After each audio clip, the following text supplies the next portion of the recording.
Today we've got great leaders that have come to Columbus, Ohio today for our summit. We have with us Suzanne Monahan, the VP of Hospital Sales for a global Japanese company named Shinobi Incorporated. We have Mark Hattersbach, who I've known for over 20 some years, with a global VP of Head of Sales for a global company as well. We have Jason Bay, 26 years in the industry, Head of Sales, also VP of Franchise Head.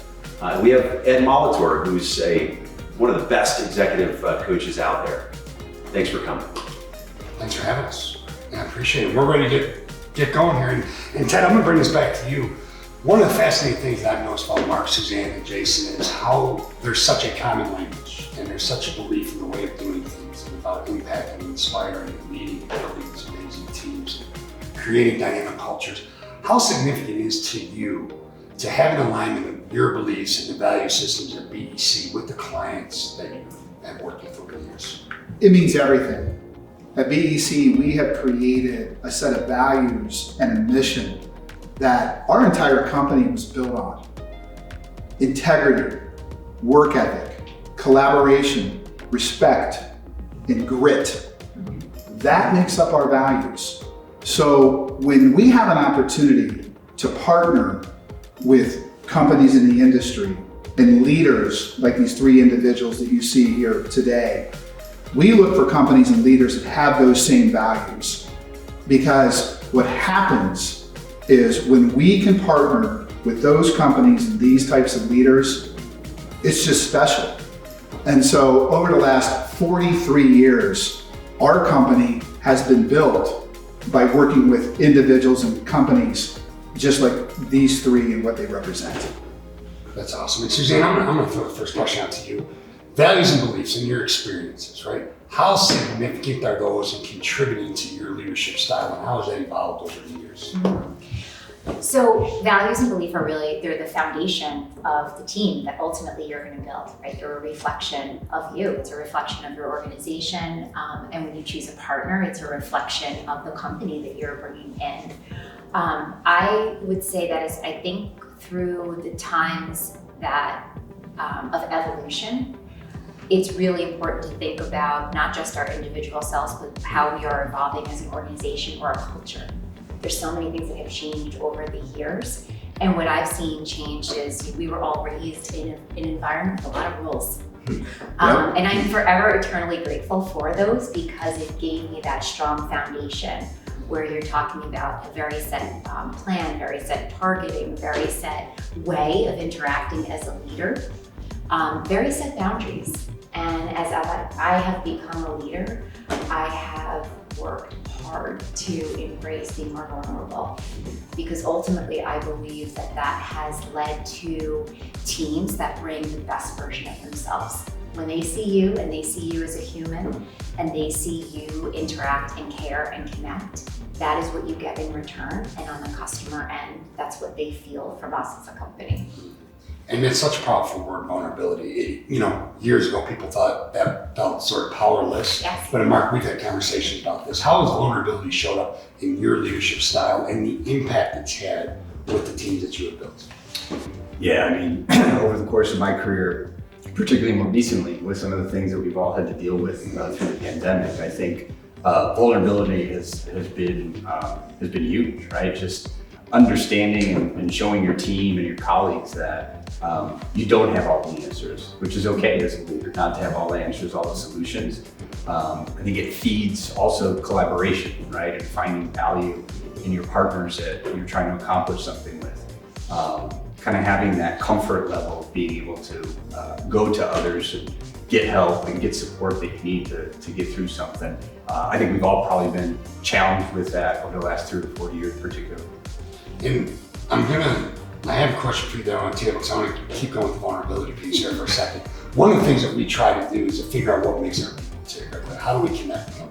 And a vulnerability piece allows them to feel safe and they'll open up to you more. How significant is that to you as a leader to find out more about your people, and then what do you do with that to put them in a position to be successful?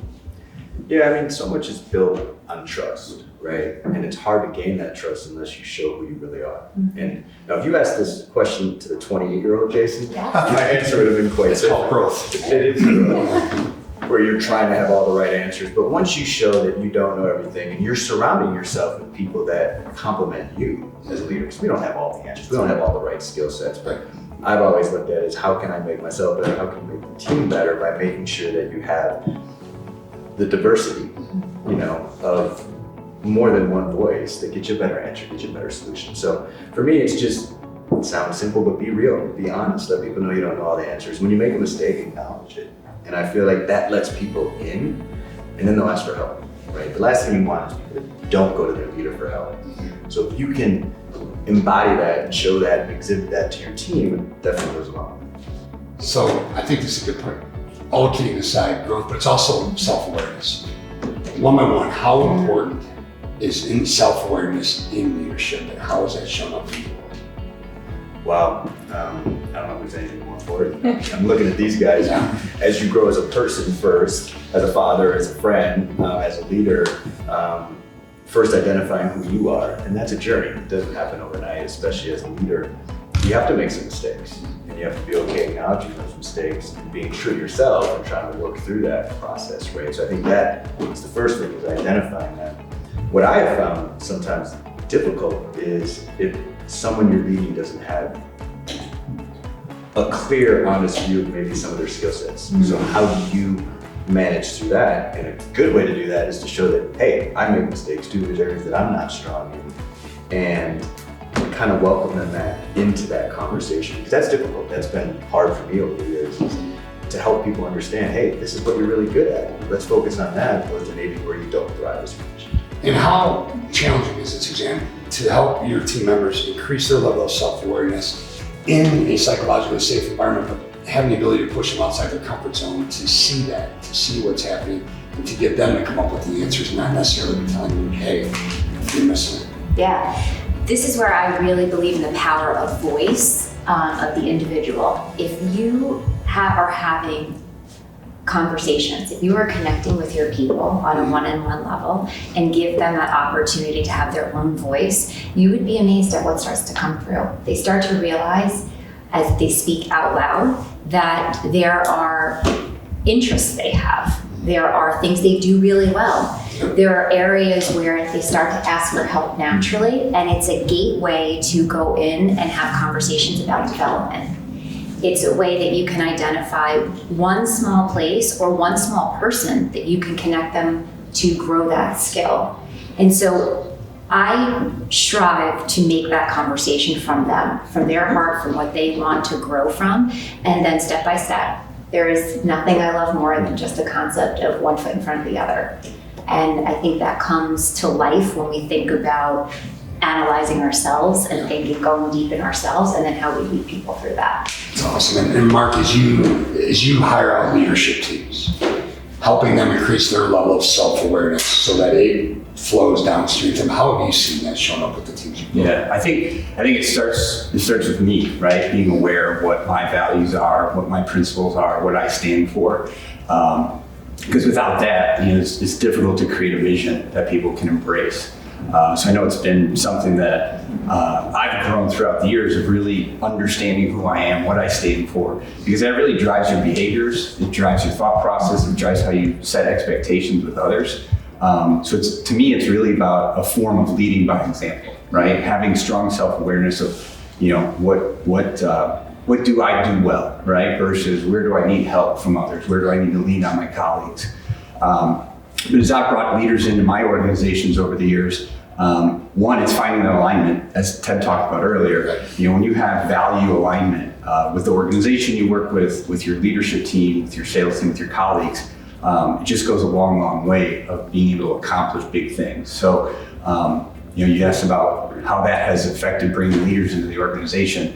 I think one, it's trying to find leaders that are aligned to my values, that can get on board with the vision that we're trying to accomplish wherever it is that I've been.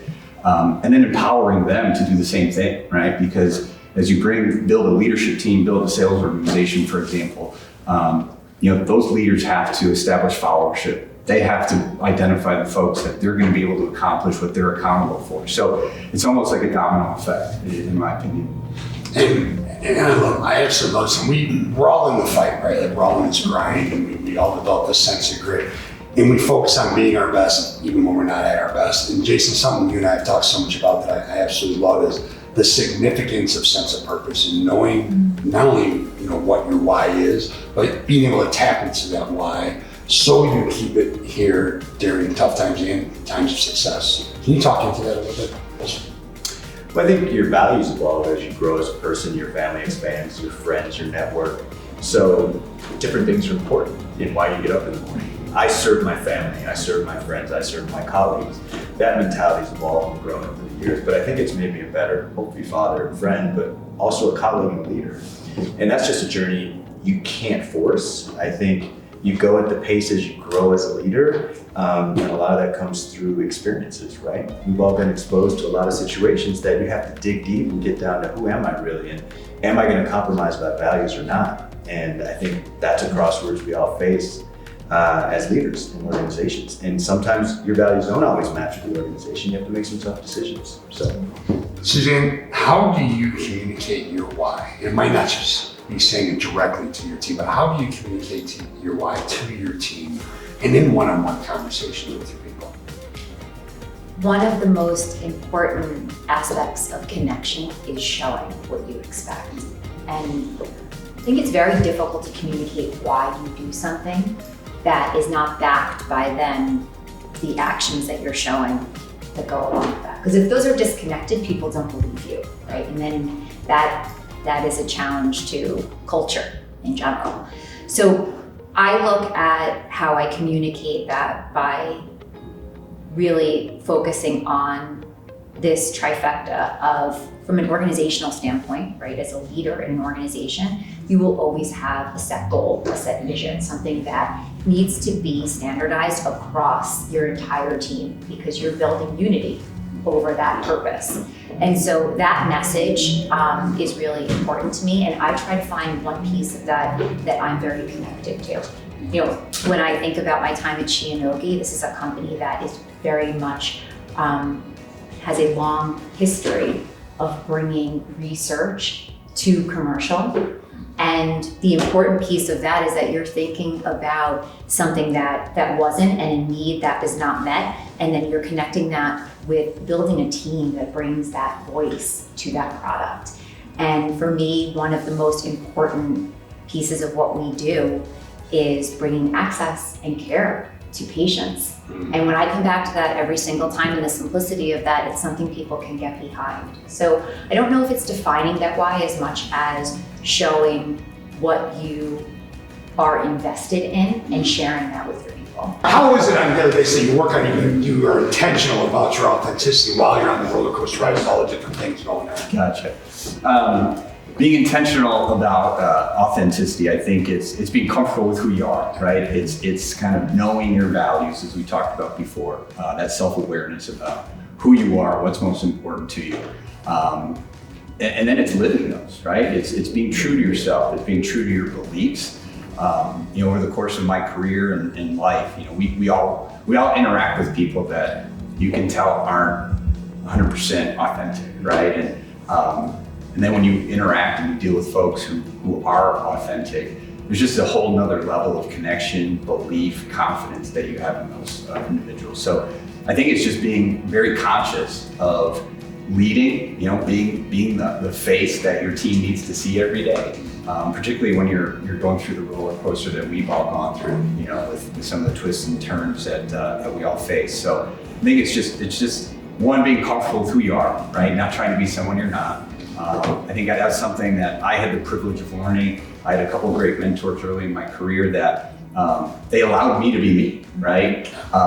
They didn't have an expectation of me to be someone that I wasn't, right? They didn't. I tend to be more of an introvert, believe it or not.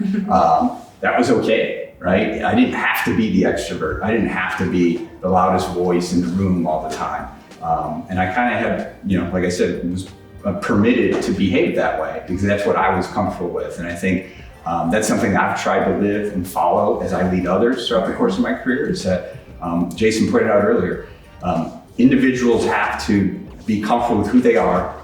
You have to empower them to be able to operate within who they are. And you have to encourage them to think about what is it that they enjoy doing every day. And I think when you do that as a leader and you do that as you're building a team, it creates a culture that people can be their best. Yeah. You know, I feel like we are going through an evolution in leadership where when I was first raised, while I will always go back to my roots and I love what that gave me because it made me passionate about performance and it made me passionate about structure and process. But what I have been so proud of is how as we've grown as leaders, that growth equates to us really being who we are. I remember how difficult that was going from that transition of an individual contributor to your first leader. You feel uncomfortable in your own skin. Yeah. And one of the best things that one of my mentors had me do is read this book, First Break All the Rules. And as a rule follower, this seemed very counterintuitive to me that I was going to do that. But what it gave me, not just the book, but his way gave me that permission to say, I'm going to put myself out there. I'm going to be who I am. And people are going to gravitate to that or they won't. And that's okay. And as I think about being authentic, it's also about being comfortable that you're not for everyone. Yeah. And that's okay. For some people, you will be their everything. And for some people, they will need to find another home. And John, I'm gonna throw this to you. But then the other thing that's really positive to all of this is your people know what to expect. And they know what to expect of you, in good times and bad. And it shows that you care. When you communicate to the folks that you work with as you're searching for clients and helping build teams, how seamlessly, how easy is it to convey to those folks how much these three leaders care? Yeah, and it was interesting. Susanna just talked about culture. I think one of the things you said to me, you said, I'm trying to build a culture of kindness. Yes. And I thought, that's really interesting. Kindness for an infectious disease hospital division. I thought, okay, but that's what, one of the endearing things about you, the culture. I know Mark as well and Jason, they've been doing this for many years. People want to leave a job to go to another job because they're trying to run to that because they feel that culture, there's something there that's pulling them towards that. And I think in recruiting, if we can, as recruiters and executive search, we can relay, these are the folks that you're going to be working with. These are the leaders you're going to work with. Here are some things that we know about them.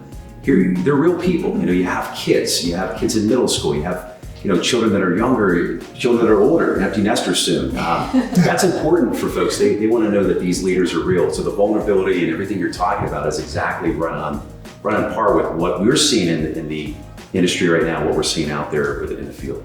Yeah. Transparency is so important within an organization from a leadership standpoint. So we're fortunate enough at BEC to have unbelievable leadership. We have two individuals just take it to the next level. One is sitting right here beside me, John Denny, 24 years with BEC. And the other one is Kirsten Siegel. And Kirsten has worked for years with Jason. Both of these individuals have a work ethic that is beyond anything I see within any organization. They're there late at night, they work on weekends, and so we are just so fortunate to have them as part of our group. Suzanne, I remember our wonderful conversation when we recorded the podcast, and we talked about the non-negotiables when you build a dynamic culture. Can you talk about those a little bit? So when I was interviewing for this role, I went into it very intentionally saying I was going to be who I am.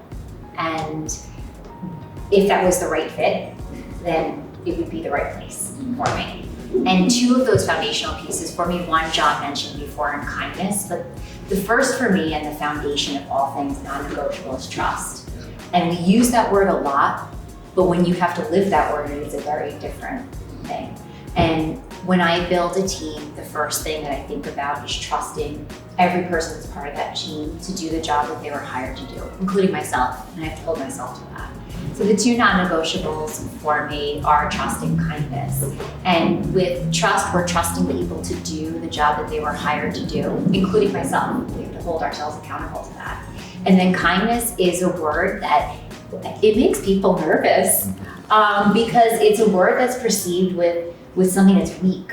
And it's not weak. To me, it is one of the most non-negotiable attributes that I look for in people, because whether we are at our highest high or our lowest low, being kind and respectful to each other is so critical.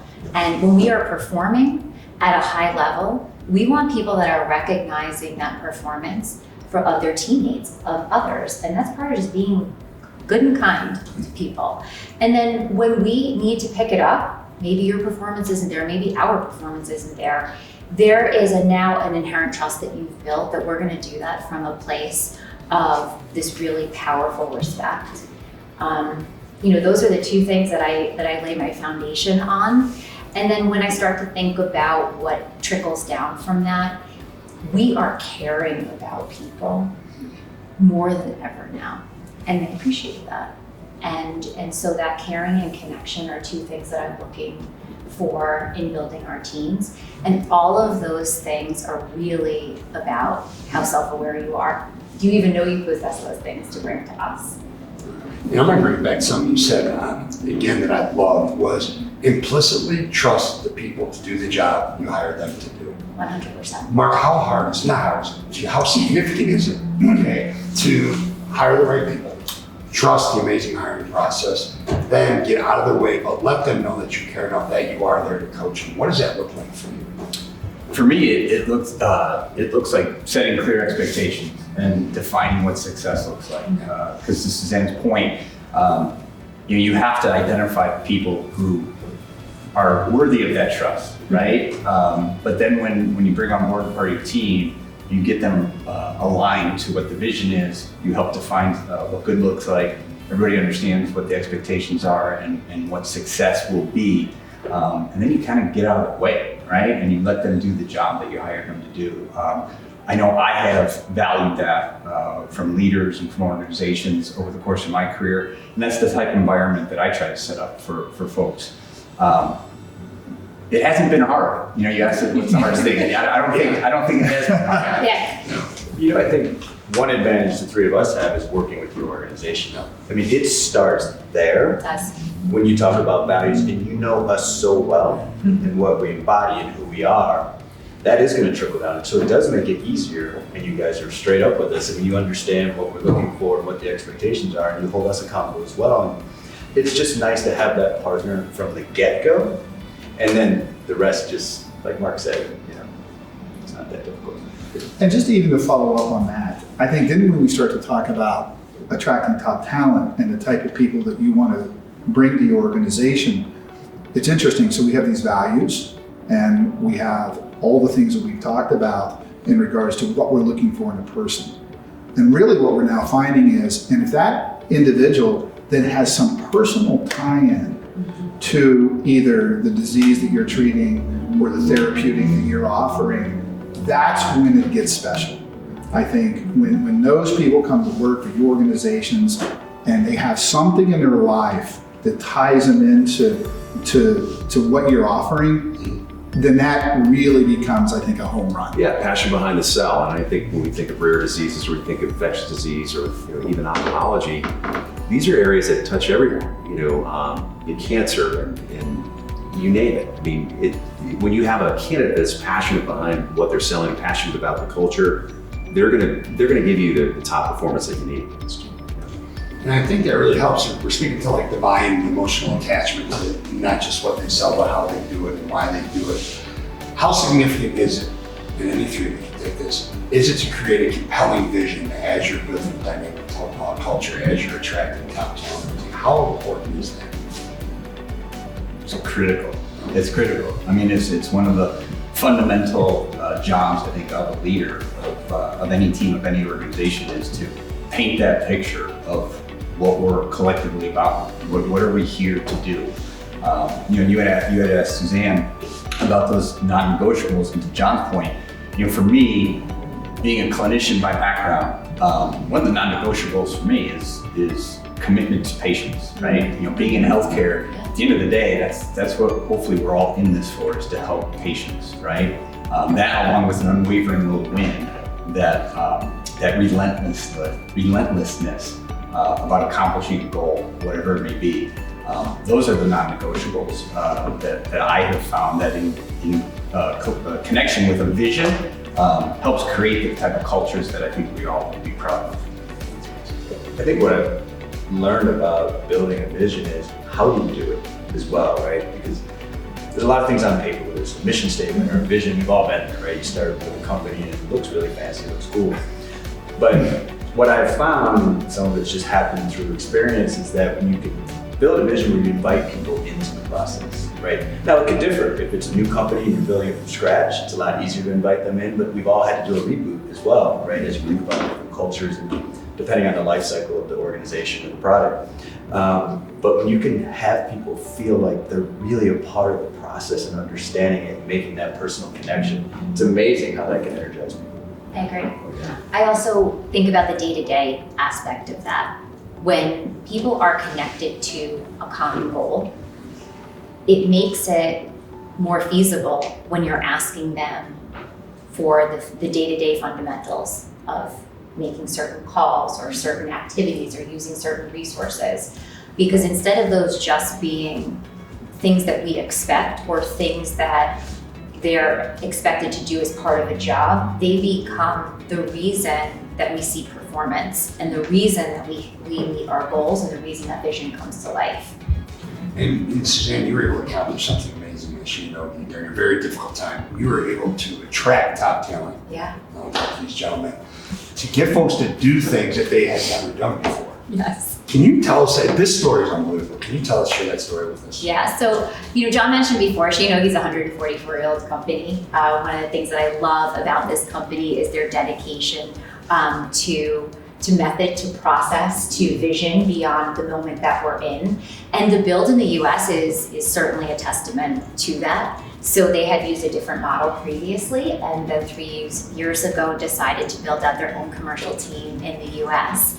When I came on, we had about 6 people here, and we needed first and foremost a new partner to bring our remaining team in. However, our product launched with COVID simultaneously, same month, and ironically in a hospital space. And John and I talked a lot about this. This is where all of the things we knew went out the window. Yeah. And while you are sharing in that common bond with people, which probably gave us an edge in talking about something new and exciting, it's also scary. It's really scary to ask people to come and leave their secure jobs in a very unsecure time, to come and build an organization that has no footprint in the US, a complete unknown, right? So when I think about how we did that, I always think about teams in this beautiful dichotomy of planning. You need really strong plans, and you need good process, and ultimately the people are the ones that execute those, whether that's your internal partners or your external team that you're building. And so with John, we had history, which is always important because he can understand what I'm looking for as a foundation and a baseline. But one of the more technical and tactical pieces was setting a profile.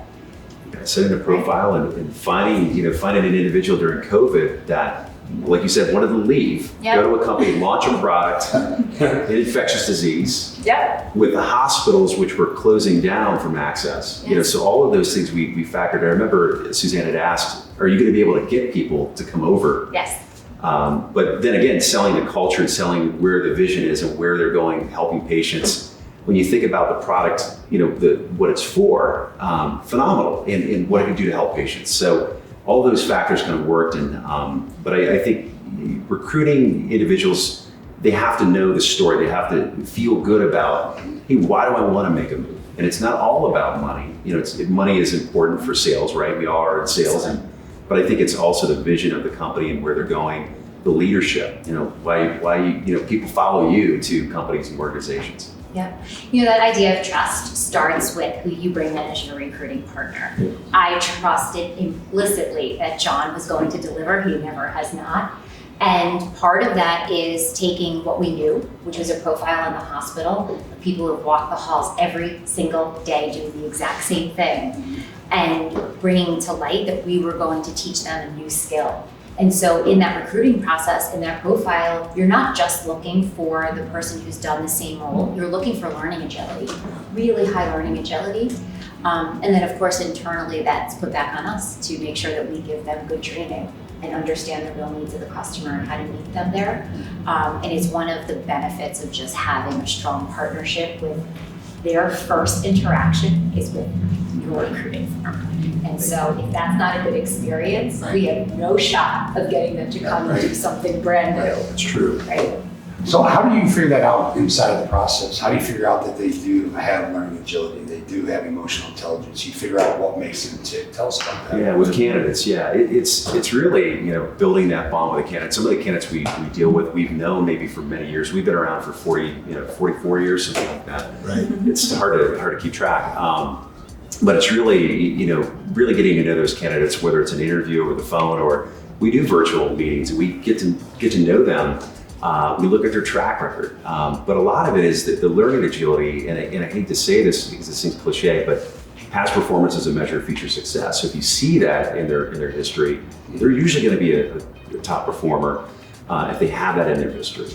But getting to know the individual on the screen in the interview process that we're doing before we send them to a Suzanne or to a Mark or a Jason, that's important for us. We put our name behind this person too, that we believe in this candidate, we want to send them forth. But it's a process that we have to go through and make sure that we screen for sure. That process became so important in our build. And John helped us create that process because we're used to doing hiring events or bringing in people live. And in this case, we were also asking people to interview in a very different kind of way. And what John helped us see is this really impressive power of putting in a process that people could then predict, right? And it included multiple touches. So we have not just the interaction with Beth, but then multiple touch points with our leaders. And that helped people feel secure with who they were going to be spending most of their time with in multiple different ways. And so that piece is one that I give them a lot of credit for creating. And then John takes incredible feedback. And that is such an important aspect of leadership when we talk about coaching, right? We talk about expectations, but John is always open to feedback and looks at it, and even if it's not given in the most constructive way, and we'll see through what our needs are as a customer. And so I really believe that he's helped all of us be better for that. Appreciate that. Yeah, feedback is important. We need to know if we're dropping the ball, if we're not doing the right thing. And we are evolving too as recruiters. We want to do the right job. We want to come through for our clients. Oh yeah. So. Well, and I think it's important too, the way that we actually find and identify these individuals. We are out there every day working with this leadership team here and really understanding, once again, the type of person that they're looking for. And so we actually put together a target list of both companies along with the values that the candidates have, and we go find them. Many times when we start to work on these searches, even though that we've been in the industry forever, we know a lot of people, we have relationships, many times the candidate that we also ultimately place with the company, we never knew. These are a lot of times new relationships with non-active candidates who are top performers, who have their heads down currently at their current position, and all of a sudden they get a call from John, or they get a call from one of our other recruiters talking about these companies and these leaders. And to that point, the leadership piece and who you're working with and who you're working for is more than half the battle. I can't tell you how many times John and I will get a call from a candidate and they'll say, I'm working for a great company, stable. I'm working and selling a phenomenal product, love it financially, I'm well rewarded. But you know what? I can't connect with my boss. I can't connect with who I report to. And so for that reason, I think I want to take a look around. Yeah, we get that so much. So that's why, as we talk about everything we're talking about today, why it's so important to candidates and building teams. And I think I just appreciate your adaptability, because we've all been in situations where we're going into new markets we haven't been in, or maybe it's a position base that hasn't been called on much. but your series of questions, your intent, you're seeking to understand, because you can go on the shelf and just find a candidate that has a track record of success. Right. But recently, over the last couple of years, I had built a team from scratch and worked with Kirsten. I said, Kirsten, two things are really important. Obviously skill sets, competencies, et cetera, but I need someone with an entrepreneurial spirit. It's about the mindset. You can't have someone who can't go down uncharted waters and navigate things that maybe they haven't seen before. And that made her think through her search and find a different kind of candidate to meet that need. So I guess that's where I appreciate so much in the partnership is you seek to understand. You want to know our expectations because it can differ based on market, based on life cycle of the organization. And that's just been awesome. It's been a lot of fun to have that camaraderie and that relationship and that partnership. It's really cool. And I want to go back to something you said about the entrepreneur mindset because it's so relevant, so significant now. Can you talk about what those things are? What are those core intangibles of the folks that have the entrepreneur mindset? Yeah, getting there in the interview process is not easy. Trying to figure out what you ask to understand if someone has that mindset. But, you know, it's easy to look at a resume. We've all done it and see President's Club winners and, you know, years of success over and over. But can you really get to how they did it, why they did it, you know, and dig deep in the series of questions that you ask early on as a partner, and obviously that's our job as well, that how you do what you do is so important. And it's so interesting to then dig deeper that do they have stick-to-itness? Is, you know, are they driven? Can they deal with situations where they have to make decisions, they don't have all the answers? Like there's a way to get there, but to make that shift as a hiring manager and not just go to their competencies, but also focus on their mindset, that is a little different. It was different for me, but working with you guys, it was cool.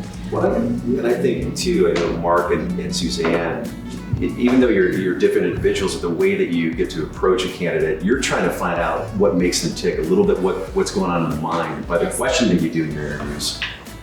Which we try not to prep anybody on, but they're good. Yeah, I mean, really, it's more about that person, not always the resume. What have you done in your life to maybe if you thought through adversity, or you know, you're really getting to know those candidates, and I think it's another reason they want to come follow, you know, a great leader, be a part of it. You know, recruiter selection is so important. Recruiter selection is so important to what we do every day, and because it saves you multiple steps. And when you're on a timeline, that piece can be easily overlooked as something that doesn't matter. And I attribute that to the approach. We could have selected many partners and had a partner on at the time.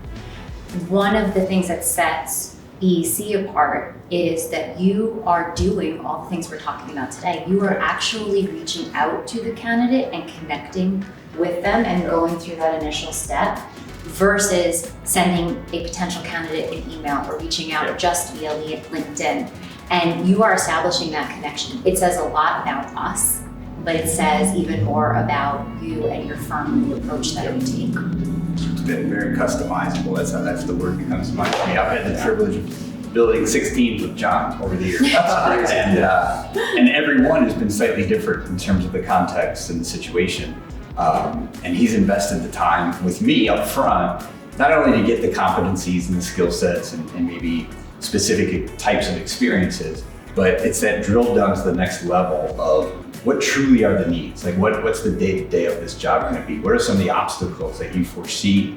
And then he and his team can tease that out and identify individuals that may have that. And then again, it's up to us to kind of tease that out on our interview process. But to Jason's point, you know, that entrepreneurial spirit, who's comfortable with ambiguity? Who's experienced situations in their career or their life where there's been ambiguity? How did they navigate through it?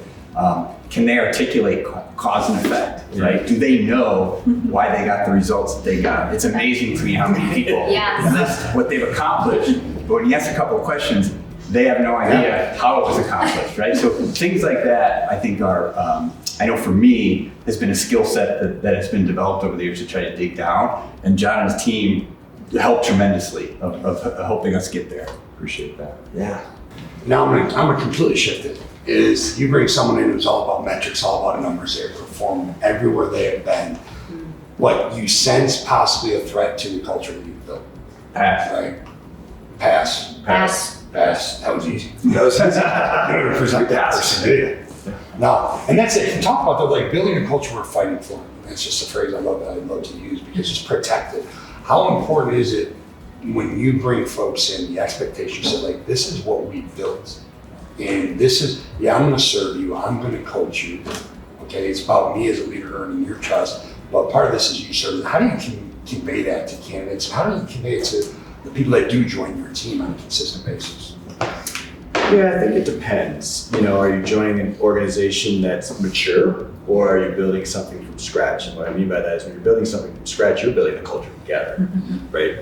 Or if you're going to a more mature organization, you might be enhancing the culture or coming into a culture that exists. So that dynamic's a little bit different. I think for me, as I've gotten older, maybe more mature, I don't know if it's wise, but I want to like who I work with. And I don't know if that was acceptable 20 years ago. It was looked at as maybe soft, but I want to build a team and be a part of a team where you can go to dinner with any person, have coffee or have a glass of wine because you genuinely care about them, you like them, you have similar values. You don't think the same way, but you have similar values.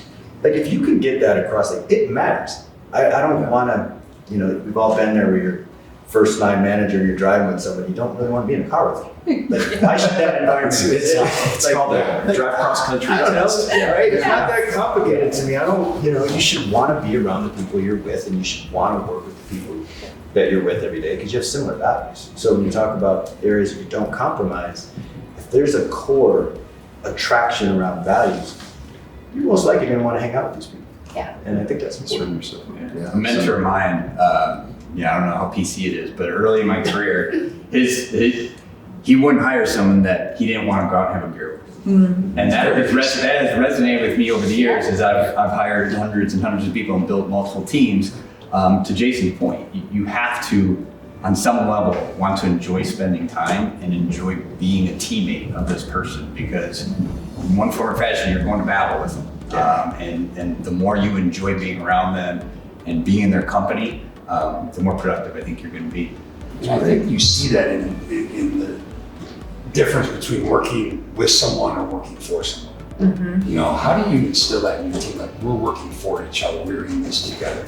When I think about my core leadership team that's with me, that to me, first of all, it's always an hour, it's always an us, and this is a group.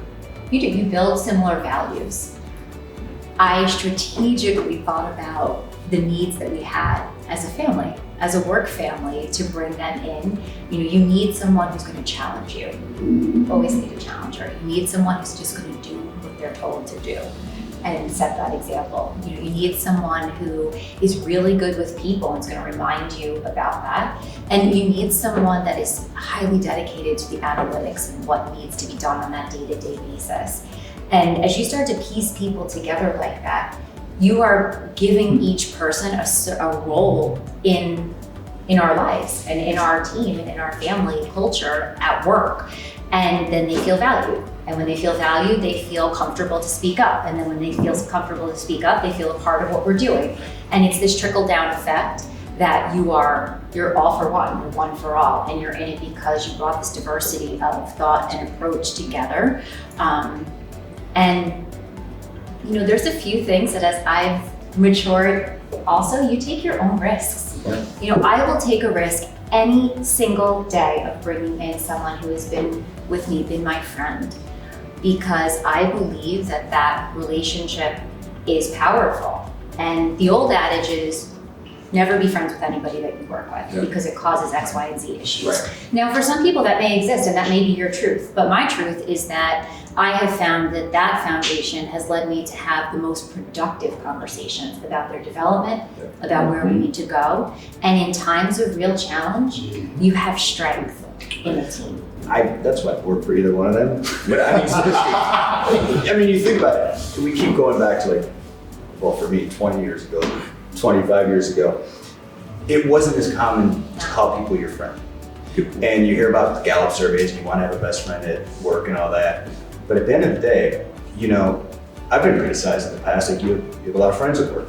Yes, but who are you most honest with? Your family and your friends, right? So when things get hard, you're going to be direct, you're going to be honest because you care about them. right? So I think taking that approach at work, I've always embraced as well because I care about you. So it's not really a difficult conversation if they know you care about them, right? So, And how does that play into, how does that play into as we look at peak performance, we look at pulling out the most out of our people that we can, creating that psychological safe environment, but we've all connected over athletics and mindset. So mental toughness is a thing for us, right? But psychological safety isn't softness, there's a toughness, there's an edge about it. But how do you create that with your team to put them in a position, oh, that's okay to take risks, it's okay to fail, that we're here to coach you, but we're gonna hold you accountable to the standards that we set and the expectations that we put in place. Yeah, I think it goes back to setting clear expectations, setting that vision, and being completely transparent with individuals of what you want the environment to be, right? Accountability is, it's a word that can go both ways, right? I think you and I both share the mindset that holding someone accountable is doing something for them, not to them, right? So being intentional with things along those lines in terms of how is accountability going to be handled within our team, within our culture? It's a positive thing, it's not a negative thing. So I think creating that type of environment and being intentional about what you mean by certain things, because there's a lot of these things that can take on different meanings based on how they're handled, right? So making sure that people understand the context in which you're talking about certain things helps them understand and understand the expectations that go along with that, which I think, in my experiences, has created that psychological safety. And as a follow-up to that, I think it's that entrepreneurial spirit that we've already talked about, but providing growth. I mean, it's so important that when you sit down with individuals within our organization and your organization, that you can talk about where you see them, have a vision for them and where they want to be 2 years, 5 years from now. And I think it's important, people make mistakes. We all make mistakes. And to let them make mistakes, but then to have them learn from it. To be able to sit down with them and tell them you care. You know, you're a friend of ours. You're part of our organization and our family, and I'm gonna do everything I can for you to succeed.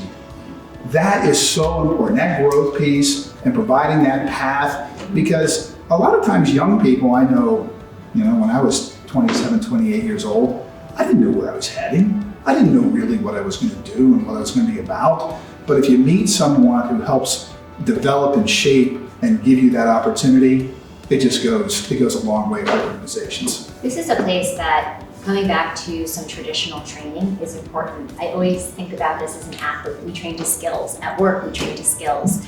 But when you want peak performance, it is a combination of your mental skill set and your mental status and frame of mind, in addition to the skills that you bring. And there are training programs. There are different people that you can bring in. There's different elements just within your own organization that you can work with. The kind of work that you do combines those two things. And that's a place I feel like we are evolving to as leaders. And it's something that for any of us that have been in athletics for a long time, I'm sure have struggled with. Right, at some point. And it's something that I'm really passionate about because it's another one of those topics that I feel as if has come from the darkness into the light. And I love that point though, because it is, and I think all the work that I do, sometimes you feel a sense of relief and then realize it's just not about the hard skills. Yeah. Right? It's just, what are some of the compensating factors that you've seen show up as people work on their skill sets, whether it be mental, physical, whether it be they're working on their emotional response and things? What are some of those compensating factors that allow people to take those steps of getting better each day? I think again, a lot of it comes down, like you said earlier, having those one-on-one conversations of where are you? What's important to you? What motivates you? How do you think things are going? Because it's easy to project, but once you get to that level setting situation, it's a lot easier to kind of dig in. And I know I said it before, but what energizes you? Because I find too, there's talented people that are working in areas that they don't love.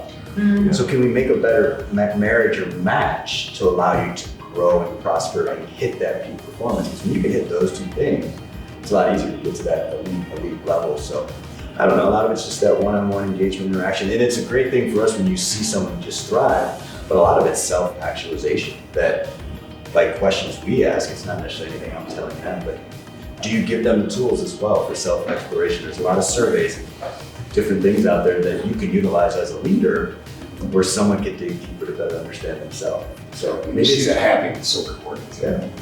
Like, I'm gonna throw something to you that I think is so significant. Sometimes as leaders, we see more in our people than they see themselves. And other times, we want them to succeed more than they want to succeed, where they'll set their numbers so they fly under the radar and they're kind of left alone. How do you handle that? Great question. It can be challenging at times. Some of the ways I think I've handled it with certain examples has been being very transparent, very direct, right? Basically calling people out and letting them know what I'm observing and what I'm perceiving and getting their perspective on it, right? Having a conversation, very open conversation with them about that. And just better understanding their why and what do they want, what are their desires, right? Because I think Jason highlighted well, people have to be in a role that is fulfilling, right? And oftentimes when I've seen that, they're not necessarily in a role that's fulfilling, that's stimulating for them. So they're kind of going through motions, if you will, even though they have a lot more to give. So it's hitting it head on, being very direct and just talking through what can you do as a leader to help put them in a position potentially where they're a little bit more motivated to get the potential out of them that we know that they have. So that's how I've approached it. It's trial and error, to be honest with you, based on the individual. Of all the work that I've done, I've seen a consistent set of challenges from leaders, right? So having difficult conversations, setting expectations, communicating those expectations, providing feedback, holding people accountable. For the emerging leaders, when they get that first role, moving from a peer to a boss. So Mark, what are some of the things you do to help reframe those situations for your leaders and to help them develop the skill sets necessary to face those challenges head on and deal with reality in real time and help them get better? Yeah, I've taken different approaches with different teams over the years. I think most recently, one of the situations as I expanded one of my leadership teams, brought you in as an external voice, an external perspective to identify where some of those common themes were that across the 15 team members, where were the biggest needs? What could we focus on that would have the greatest impact moving forward? And you were a huge help in helping identify some of those things. One of them was kind of how do we set standards and hold the team to the standards that we've collectively set, right? Another one, because it was a time of growth. How do you set the tone within your individual team that complements the overall culture that we have as an organization? It was a mix of some tenured leaders, some newer leaders that stepping into a leadership role for the first time. And you did a fantastic job of kind of bridging all those experiences and helping us collectively come up with some strategies and ways to move forward to help get our team where we needed to be. So I think it's critical that you've got you spend some time taking a step back and assessing your own observations, your own thoughts and feelings about where you think there's some opportunity, but then also having colleagues and partners from outside who you can tap into to get their perspective as well. Yeah. And that was an interesting time because a lot of growth, there's also a lot of diversity, right? Just a whole different set of challenges. And it's something that you see like in the startup space or the smaller, division space. What are some of the things that you've done, Jason? Well, you had mentioned the startup space. Obviously, Suzanne's experience is very relevant here, but you go so fast, right? You're trying to ramp up, hire a team, work with BEC, get your strategy set. But it's nice to step back, take a breath, and understand, all right, what do my leaders need? Because they're driving this thing. We need to invest in them. Sometimes you don't invest enough in the beginning because it's about go, go, go, go, go. So one thing we did, it took us about 18 months to 2 years to get to it, is take a deep breath, look at the collective intelligence of what are the team's needs, but where I think Ed added so much value is you brought it to another level of customizing to the individual and making an investment. We made an investment in our frontline leader because we knew that was the most important role from execution, strategy, pulling things through, honoring the vision, and he did one-on-one coaching with our managers, our frontline leaders. You can go and pay a lot of money for an executive coach for the more senior C-suite roles, but taking time to invest in those who are driving everything every day was an aha moment. We had never done that. I had never done that before, but Ed brought that concept, and he was kind enough to work with 6 or 7 different managers and give that type of investment. That was priceless. Well, and it's fun because you really start to uncover things that they might not even know that are there. One of the questions I get all the time is, how do you help people understand or learn how to connect?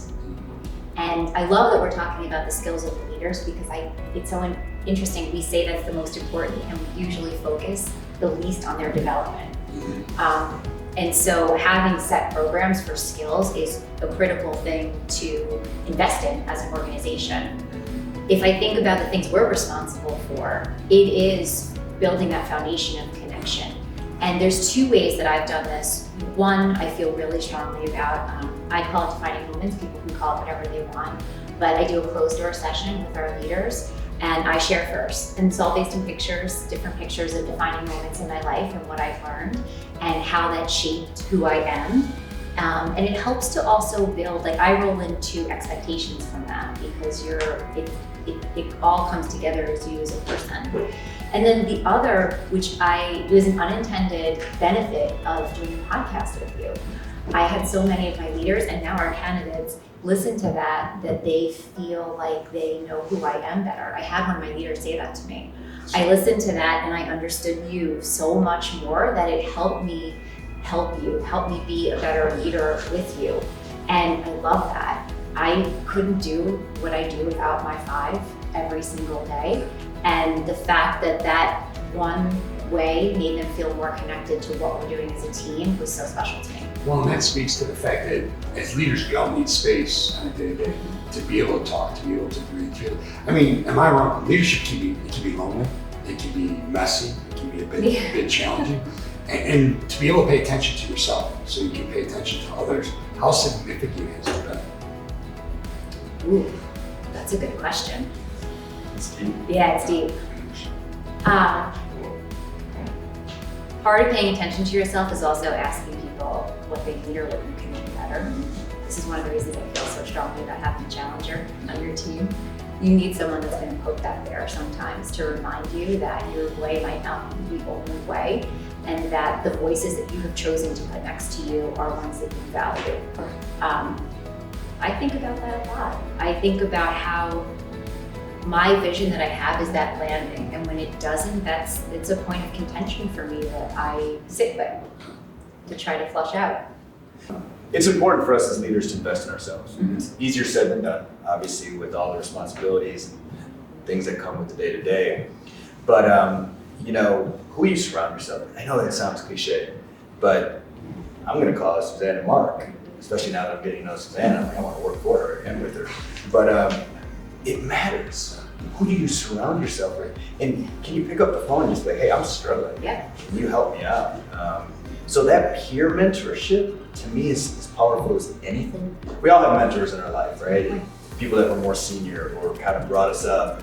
I was lucky my dad was in the industry for about 40 years, so I had it first and foremost, and I saw it every day. But what I've learned is that peer-to-peer communication, there's nothing more powerful. And if you can go outside of your organization as well and get a completely different perspective, that's really helpful. Okay. Or self-leadership. Yeah, just to add on to what these guys have said, it's a lot like self-care, right? There's a lot of talk these days about self-care. You can't care for others unless you care for yourself first and take care of your own health. It's the same thing with self-leadership. One of the things that I've implemented over the past years that I've learned, you need to carve out time. You need to be intentional with your time. Time is one of the most precious commodities that we have, especially as a leader, right? In the midst of your day-to-day and the roller coaster that we talked about before. I need time to think. I need time to reflect. I need time to think about things that have happened, interactions that I've had, how could I handle them differently? So you need to learn over the course of your career, and I think I've taken steps along this path of how do you coach yourself, right? Kind of go back to my basketball days. I was able to be my own shot coach to a certain degree. Like you get so in tune with your shot. I knew if I wasn't getting enough lift, if my follow through wasn't high enough. I think I've started to develop similar self-coaching from a leadership standpoint. But the other thing too is having the confidence that Jason talked about, having people that you can trust, who have some appreciation and some perspective on the situations you're dealing with, as well as external, who have no idea of what's going on, and you can just go to them to bounce some ideas off of. And lastly, I lean on my leaders just like my team leans on me, right? And I've been fortunate to have relationships with my leadership over the years where I can have those transparent conversations. You know, I can close the door and, you know, set the tone that like, hey, I need to vent a little bit. I need to share some of my frustrations. I need to share where my head's at. And then allow my leader to kind of help coach me. So I think that's where some of that vulnerability comes in. Like I've had leaders where I don't have to show up to them like I've got everything under control. There are moments in time where I can be completely transparent and authentic with them to get their help. So it's funny you say that, though. We bring it back to athletics with this group, right? And the different pieces that made you all successful. And I have not talked about this at all today, but I want to throw self-discipline in thought, and self-discipline in behavior. How does that show up?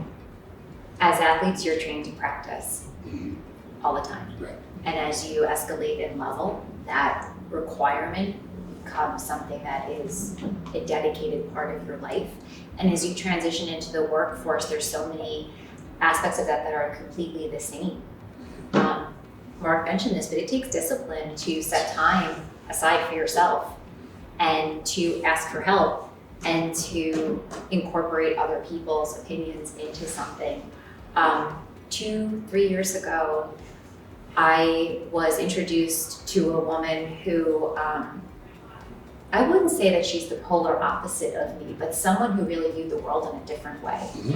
And we started doing some sessions together, and I was amazed to see what it was like to share your story with a stranger and have them reflect back on who you are and places that you could lean into and places that you wanted to think about really evolving yourself and how to do that.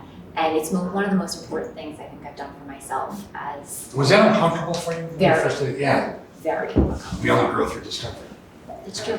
That's true. Well, and you mentioned something about athletics, and I think every single individual that's sitting here on this panel today participated in some type of a college level athletic program. And I think as we go out and build our teams, and it doesn't all have to be about athletics, people bring a lot of phenomenal skill sets that we talked about here today.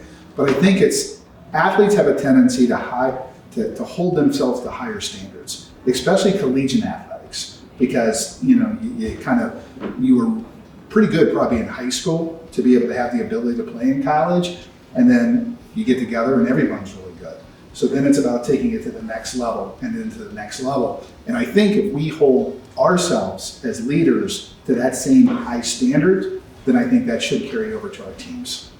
How significant, Mark, is it to, when you coach someone, to inspire them to do things that they don't think that they don't think that they're capable of, like that impact that coaches have had on your life and how you are paying it forward with the people that you lead? It's critical. I mean, and I think it's one of the fundamental principles of being an effective coach is getting individuals to see in themselves what you see in them, right? And instilling the confidence in them that they can achieve whatever it is that they set their mind to. It's one of the reasons why I still coach today, right? I coach basketball. One, it's a great opportunity for me to stay connected, but it allows me to give back and to, that it all comes, I'm a big believer in leading by example, right? And the way we carry ourselves, the behaviors that we demonstrate, people feed off that. When you're in a leadership role, there's a lot of eyes on you. People are looking up to you for guidance. They're looking to you for how you handle situations. So there's power in leading by example, and giving individuals kind of the confidence and demonstrating different ways that you handle different situations. Right, it's good. Suzanne, how do you do that? How do you get people to see in themselves what we see in them? I focus, whether it's coaching, I coach a girls lacrosse team now, or my daughter's girls lacrosse team, and I've watched these girls evolve from 5 to 12, And the one thing that's constant is that at every stage and every person, you're gonna have something you feel really good about, and you have something that you either can't see or don't feel like you do well. And if I translate that to work, it's the same kind of thing, like whether you're building a skill set or you're transitioning into a new role, etc. And as simple as it sounds, focusing on the one thing that somebody does really well and building on that usually opens the door to say, you were able to do this and get even a little bit better. Now, imagine if we added this in, whether it's a skill or whether it's a mindset piece. And it doesn't overwhelm people. I think when you try to overwhelm and change everything at once is when people break down. And Jason, all the time are working together and working with your people. People love working for you. They love working with you because your ability to coach, your ability to kind of be the calm in the middle of the storm. How do you do that when there's so many different moving parts and you can cross-functionally coach even if they're not your responsibility? What is it about the way you do things that allows you to have that impact on people? Well, thank you. I would probably say that I aspire to inspire. Inspires and influence others is like the greatest honor. I think it's the greatest opportunity that we have as fathers, as we have as coaches on the field or, in the office. Just showing people that you care. Because the greatest coaches and mentors I ever had, they cared about me. They wanted me to succeed. They tried to understand what got me excited and what motivated me. Because I can't tell someone to be great. I want them to believe that they can be great. And can I play a small role in whether it's patting them on the back, saying it's okay, allowing them to fail, or bringing an external resource to help them be better. It means something. I think what you're hearing from all of us is we care. Because you can't lead if you don't care. And you can talk about authenticity and all these other words, but at the end of the day, we all generally want others to do well. And it's not a magic formula. If you show that, not just with your words, people will respond. They know that you really care about people. I think that's something I've tried to be. But one of the things that's so significant to our success as leaders with our team, right, is the coaching experience or the leadership experience that our team members have with us. And I don't want to call it an open door policy, but part of that whole psychological safety and growth is knowing that your people can come talk to you, right? And that they can provide feedback to you about what's going on in your world based on the relationship they have with you.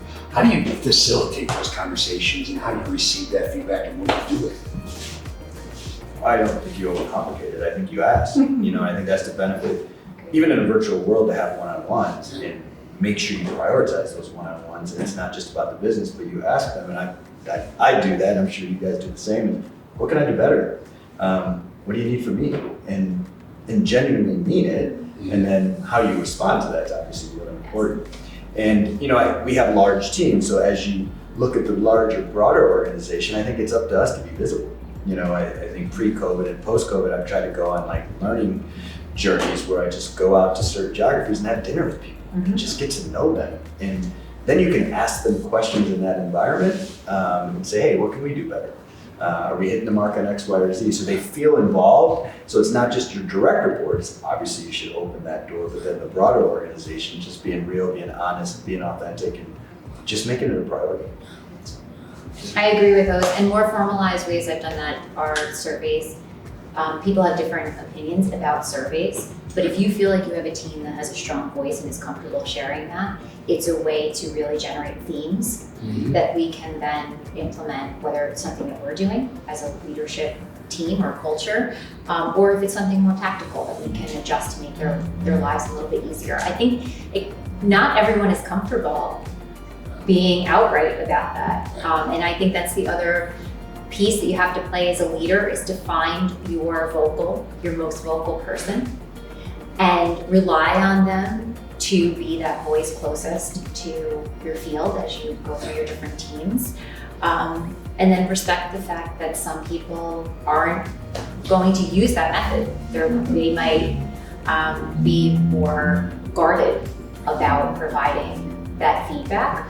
So I would say multiple forums is an important piece. We have a field advisory council. A lot of companies that I've worked at have different versions of this, but finding a modality that you have multiple people with different ideas that are comfortable providing feedback is really one of the most important things that we can do to get it. So Mark, when you get the feedback, what do you do with it? Great question. Ideally, you act on it in one way or the other, right? Because I think Jason called it out, is you can't just ask for feedback just to do it, right? To just go through the motions. It has to be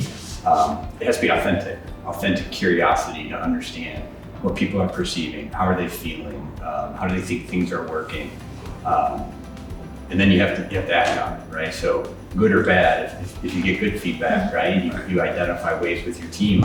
Okay, how do we expand on this? How do we do more of this, or whatever it is? If it's negative, you know, as a leader, you try to find ways to minimize whatever that is or correct it. So it depends on what the feedback is, but I agree with both of them. It's multimodal. Again, back to leading by example, it's got to be part of the fabric of the way you lead. You have to be curious. You have to create an environment on your team calls of asking those questions and setting the expectation that you want them to provide feedback, right? When they're seeing something, hearing something, you know, they got to bring it up, right? That you want that environment where people feel comfortable that they're going to voice their concerns or they're going to reinforce things that are working well. It's that courage and conviction that, again, try to lead by example that way, but also set the expectation that that's what you're looking for from your leadership team, as well as the individual conversations, which oftentimes I have found that's where the most meaningful feedback comes from. And it is being intentional. It's being comfortable enough with your team members to flat out ask them. And what I have found over there is that they're flattered that you're asking them, oftentimes, right? But that it's all a cycle, right? The more you do that on a regular basis, it strengthens that bond that you have with an individual and with your broader team. So Ted and John, when you convey the fact that these three folks lead like this, right, and they're so open and receptive to feedback and willing to act on it, and you convey that to the candidates that you're trying to place with them, is it shock on the other end? Is it appreciation? Is it excitement? And what's usually the reaction? I mean, because that's some serious leverage. When you convey, and I think there's a lot of credibility when you can say, I've worked with Mark Heidersbach for 20 years. I've worked with Suzanne Monahan for over 10 years, decade. I've worked with Jason Bay for many years. You know, that really, they listen to you. Number one, they pick up the phone. They're like, who is this guy? I want to hear a little bit more. But they listen, they want to know more about it, they want to know the story. Well, why do you think it's a great place for me? You know, a lot of times going back to when we recruit, these are candidates with their head down, they're in a job, they're successful, they don't need to make a move. And we're explaining Shinobi, we're talking about, you know, other companies that they can make a move, they can build their career. A lot of them are looking for a culture. Maybe they're not happy with their leadership within their organization. That's how you really have to hook those candidates. And I know, Ted, you've done that over the years. Yeah, I mean, and I just want to segue one thing, you know, as we start to finalize this discussion. This group here, you guys are some of the most humble leaders that I have ever been able to work with and to listen to over the past couple hours. And I think with that piece of what you bring every day, that's why people work for you. That's why you lead tremendous organizations. So on the behalf of BEC and our firm, first of all, thank you so much, you know, for spending time and investing into today, which was, I think, really special. I don't know from an industry standpoint if anything has ever been done like this, but if I'm a young leader in the pharmaceutical or biotech industry, and if I had to spend 45 minutes to an hour learning about how I can become the best leader in our industry, I would listen to these three. I would talk to Ed about what he does on a daily basis and how he trains people. So I just want to personally thank every single person here for spending this time, participating, coming in here to today, and really being transparent about who you are. So thank you, so much, every one of you.